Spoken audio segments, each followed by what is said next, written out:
Students, আমরা আবারও চলে এসেছি অ্যাডভান্স বাংলার দিবাদীপ প্রহরে পাঠ নিয়ে এবং দিবাদীপ প্রহর পাঠে আজকে লাস্ট ক্লাস তোমাদের সঙ্গে। তারপর মুকুট নিয়ে দেখা হবে মার্জিয়া ম্যাডামের।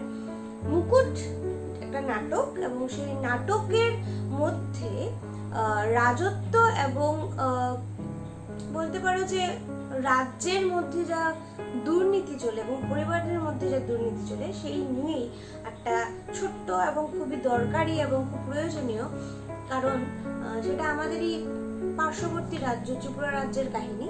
তো তোমরা মন দিয়ে ওটা অবশ্যই দেখবে, যেহেতু তোমাদের সেই মুকুট এবং মেজদিদি, মুকুট একটা নাটক, মেজদিদি একটা উপন্যাস বা বড় গল্প, তার মধ্যে কিন্তু তোমাদের 40 মার্কস। বাট সিলেবাসের যদি তার থেকে কমে যায়, মানে সিলেবাস যদি কমিয়ে দেয় তার থেকে, তাহলে সেটা আলাদা ব্যাপার। কিন্তু যদি এই দুটো না কমায় তাহলে এখান থেকে আসবে 40 মার্কস এবং সেখানের মধ্যে 1 mark, 2 mark, 3 mark, 4 mark and 5 mark is very important. তার জন্য তোমাদের কাছে আমার আগে থেকে রিকোয়েস্ট যে তোমরা প্রত্যেকটা লাইন বাই লাইন পড়ে যাবে, কারণ সেখান থেকে লাইন তুলে প্রশ্ন আসে, অনেক প্রশ্ন আসে, সে মেজদি হোক কিংবা মুকুট হোক। তো আমার দিবাদীপ প্রহরে পড়ে তোমরা একটা নাটক পড়বে, এনজয় করো নাটককে। এবং আবারও বলছি, ক্লাসের শুরুতেই প্লিজ পড়াশোনা করো। যাই হোক, আমরা চলি আমাদের ক্লাসে। আমরা পড়ছিলাম দিবাদীপ প্রহরে। আমরা বলেছিলাম যে এটা একটা দিন দুপুরে একটা গরম রৌদ্র মধ্যে ঘটা একটা ঘটনা। একদিন সকালে হাড়ুঘোষের মেজ ছেলে নেপলাকে গোখর সাপ কামড় দেয় এবং দংশন করলে সেখানে সেই দংশন করার পরে সেটা ইটের গাদার মধ্যে গিয়ে লুকোয়। তবে এখানে বিশ্ববাগদি বলে যে পাড়ার একজন লোক, সে সেই ইটের গাদা থেকে বল্লমকে তার বিদ্ধ করে তাকে বের করে আনে এবং সে বলে যে এরকম সাপ এত বড় লম্বা মোটা সে কখনো দেখেনি। এবং সেই সঙ্গে আমরা দেখি আগন্তুকের পরিচয়। আমরা আগন্তুককে দেখি যে নিজের মতো করে ছাতু খাচ্ছিল এবং তার দেহের আকার বিবরণ এবং তার পোশাক আশাক এতই ভয়ঙ্কর ছিল যে সেটা দৃষ্টিকটু।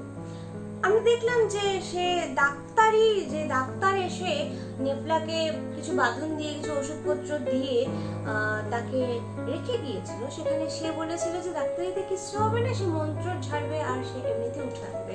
তো আমরা শেষ করেছিলাম যে সে বললো যে কোথায় দেখি গোখর সাপটা এবং নেপলাকেও ডেকে আনো। তারপরে কি হয় চলো আমরা দেখি। আমরা তৃতীয় পর্বে চলে যাচ্ছি।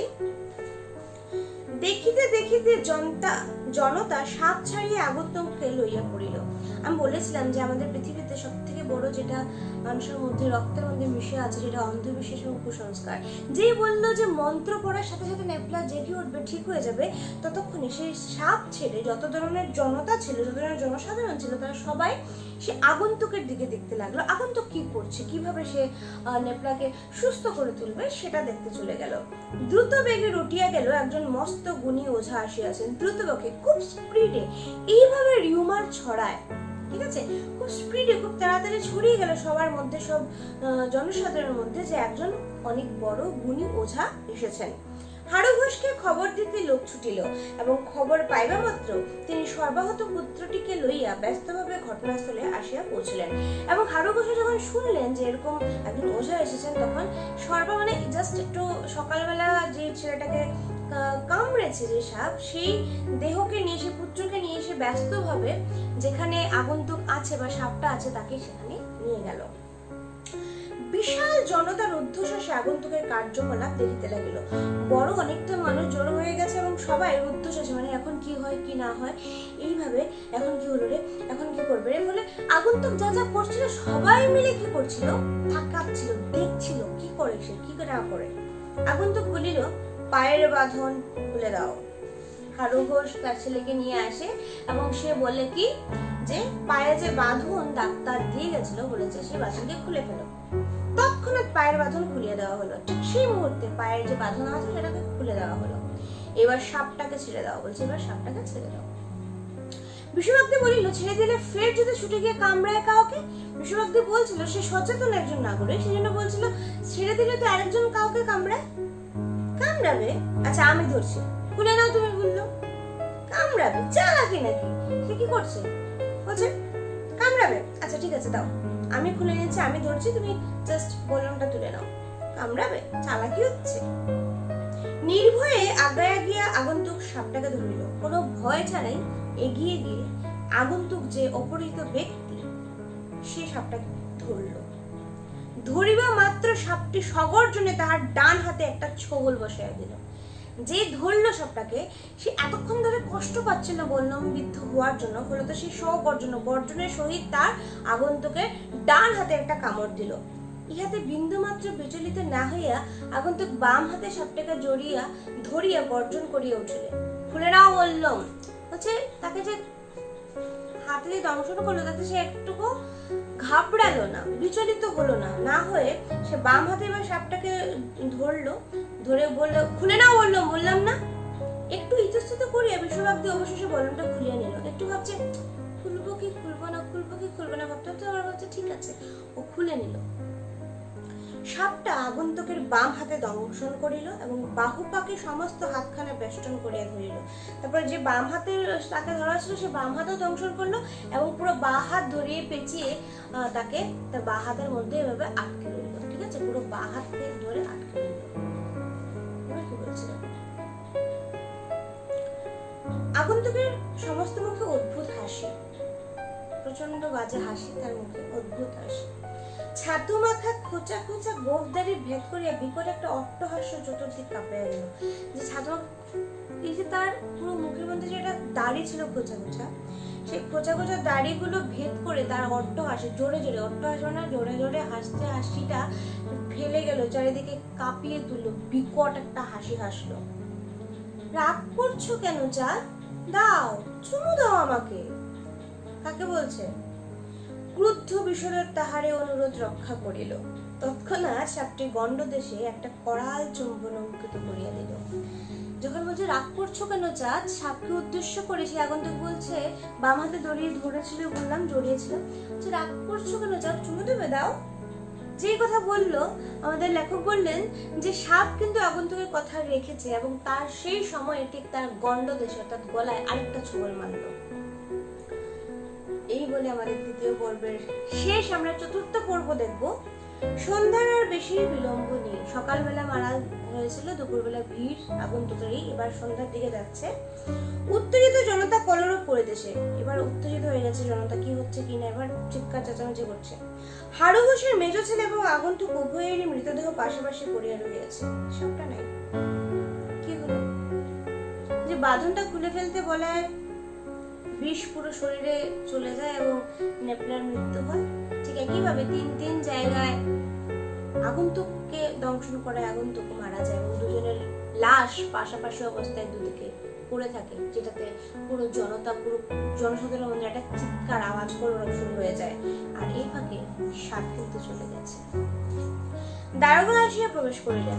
যেহেতু ভিড় ঘটনা ঘটার পর আমাদের পুলিশ শাসন এখানে এসেছেন, দারোগা এসে প্রবেশ করে তিনি আসিয়া একটু ঝুঁকিয়ে আগন্তুকের মুখটা ভালো করে অনেকক্ষণ নিরীক্ষণ করলেন। তিনি এসে ঝুঁকে সে আগন্তুক যে কিনা সাপকে ধরে আদর করছিল, নেপলাকে বাঁচাবে বলেছিল, সে এখন নিজে মৃত, সে ভালো করে দেখলো, মুখটাকে ভালো করে নিরীক্ষণ করলো, অর্থাৎ দেখলো। তাহার পর বলিলেন, একেই তো আমরা খুঁজছি। ভালো করে দেখে তারপরে বলছে, আরে একেই তো আমরা খুঁজছি। শোকার্ত হারু ঘোষ বলিলেন, এ কে বলুন তো? শোকার্ত অর্থাৎ শোকে আর্তনাদে জর্জরিত হারু ঘোষ, কারণ তার ছেলে মারা গেছে। তো সে হারু ঘোষ জিজ্ঞেস করছে, কি এই লোকটা কে, আপনি চেনেন? একটা পাগলা গারদ থেকে পালিয়ে এসেছে। একে ধরবার জন্য চারিদিকে ফটো পাঠিয়ে হুলিয়া বার করা হয়েছে। হুলিয়া অর্থাৎ নকল ছবি। একজন মানুষকে যদি চেনা যায় না, তখন তার অন্যের কথা মতো সে দেখতে কেমন, তার নাক কেমন, তার দাড়ি কেমন, এরকম বলে বলে একটা স্কেচ তৈরি করা হয়, যাকে বলে হুলিয়া। তো বলছে একে এসে পাগলাগারদ থেকে বেরিয়ে এসছে এবং একে ধরবার জন্য আমরা এভাবে স্কেচ তৈরি করে রাস্তায় সবার কাছে আমরা পাঠিয়ে দিয়েছি। বিশ্বভাগদি নিকটেই দাঁড়ায় ছিল, যে বিশ্বভাগদি সাপটাকে ধরেছিল। যে বিশ্বভাগদি প্রথমত সাপটাকে ছাড়তে চায়নি এবং সে বিশ্বভাগদি দাঁড়িয়ে দাঁড়িয়ে সে শুনছিল এবং বলছে, তিক্ত কণ্ঠে সে বলিয়া উঠিল, তিক্ত কোন মানে বিষাক্ত ভাবে সে বলে উঠল, পাগলা নয় কে, সবাইকে ধরে পাগলা করে দিয়ে পুরন আপনি হুজুর, ছি ছি ছি ছি ছি, কি কাণ্ড। বলছে যে কে পাগল নয়, সবাই পাগল, সবাইকে নিয়ে যান আপনি পাগলা গারদে ধরুন। বুঝেছি কি কাণ্ড। অন্ধকার ঘনীভূত হইয়া জনতা ক্রমশ ছত্রভঙ্গ হইয়া পড়িল। তারপর সন্ধ্যার পর রাত হয় এবং রাত হওয়ার পর জনতা যে যার বাড়ি যে যার জায়গায় চলে যায়। এখানে আমাদের গল্প শেষ। তো যেটা বলছিলাম, ছোট গল্পের সব থেকে বড় একটা বৈশিষ্ট্য, গল্প শেষ হওয়ার পরেও আমাদের মনে হয় গল্প শেষ হয় না। তো আই থিঙ্ক তোমাদের মনে প্রশ্ন যাচ্ছে যে তারপর কি হলো, হারু ঘোষের কি হলো, বা সেই বিশুবাগ দিয়ে আর কি করলো, বা এরকম আরো ঘটনা ঘটলো। আসলে বিশুবাগদের এই যে কথা, সবাই পাগল, সবাই পাগল, কি পাগল নয়, আসলে আমরা সবাই পাগল। আসলে আমাদের মস্তিষ্কে কি হয়েছে, রোগ হয়েছে, আমরা মানসিক ভাবে আমরা অসুস্থ। আমরা সত্যি সত্যি আমাদের দরকার একজন সচেতন মানুষের, একজন সচেতন সাইকিয়াট্রিস্ট আমাদের দরকার। কেন? কারণ জানি না চিনি না একটা মানুষ এসে যেই বললো মন্তর করবো, ততক্ষণে সে ডাক্তারিকে বিট্রে করে, সে ডাক্তারির শিক্ষাকে পাত্তা না দিয়ে, এক কথায় উড়িয়ে দিয়ে, সে একটা অজানা ছেলের কথায়, লোকের কথায়, সে হারু ঘোষ থেকে শুরু করে সেই জায়গায় থাকা প্রত্যেকটা জনসাধারণ ওই আগন্তুকের কথায় বিশ্বাস করে। এবং সে আগন্তুক কি করলো, এটা পাগল ছিল, সে সত্যিকার অর্থে মানসিক রোগী ছিল, ফলত সে সেটা করেছে। আর বাকিরা দাঁড়িয়ে সে তামাশা যারা দেখছে তারা হারু ঘোষ, এরা কারা? এরা আসলে আমরা সবাই, আমরা তাই করি।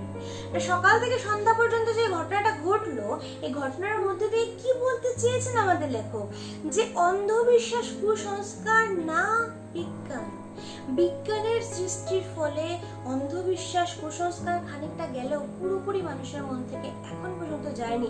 ফলত ডাক্তারিকে ঠেঙা দেখিয়ে অন্ধবিশ্বাসকে সে জড়াতে গেছে, এবং সেই অন্ধবিশ্বাস ও কুসংস্কারের ফলে আজকে ন্যাপলা তো মারা গেছে, সাথে সেই আগন্তুক। এইভাবে প্রতিনিয়ত কত হাজার হাজার মানুষ অন্ধবিশ্বাস এবং কুসংস্কারের বশবর্তী হয়ে নিজেদের জীবন নষ্ট করে ফেলছে। কেউ মার্ডার করে নিচ্ছে। প্রচুর ঘটনা দেখা যায় যে যার সন্তান নেই, সন্তান পাওয়ার লোভে সে বলে পূজা দেবে, এবং সে পূজার দেখাতে গিয়ে নানান ভাবে তাকে কি বলবো মর্মাহত করে, তার থেকে নানান সোনা গয়না এগুলো নিয়ে এবং তাকে মার্ডার করে।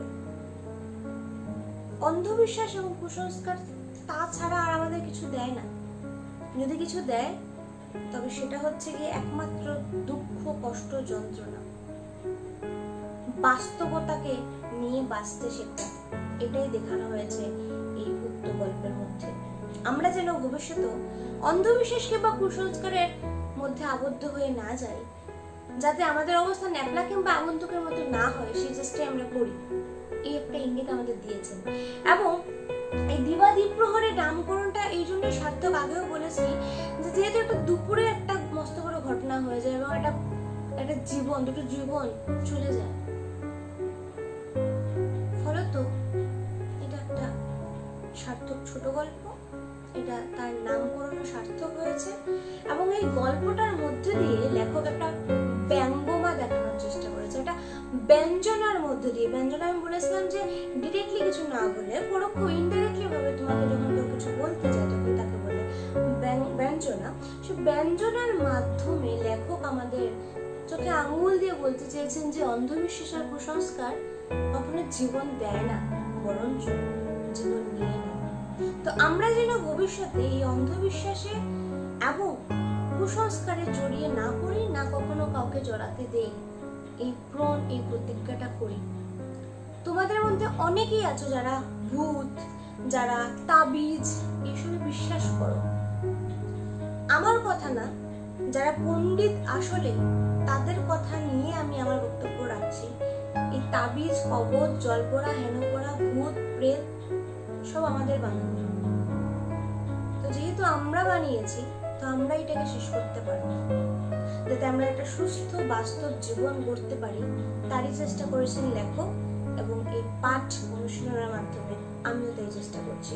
আগামী দিনে যাতে তোমরাও সেই অন্ধবিশ্বাস থেকে নিজেদেরকে বাইরে বের করে আনতে পারো, সেই আশা রেখেই আজকের ক্লাস এবং এই চ্যাপ্টারটাকে শেষ করছি। দেখা হবে অন্য কিছু নিয়ে। ততক্ষণ পর্যন্ত তোমরা মুকুট নাটক নিয়ে পড়াশুনো করো। আবারও দেখা হবে নতুন কিছু নিয়ে। আজকের জন্য এতটুকু, ভালো থেকো।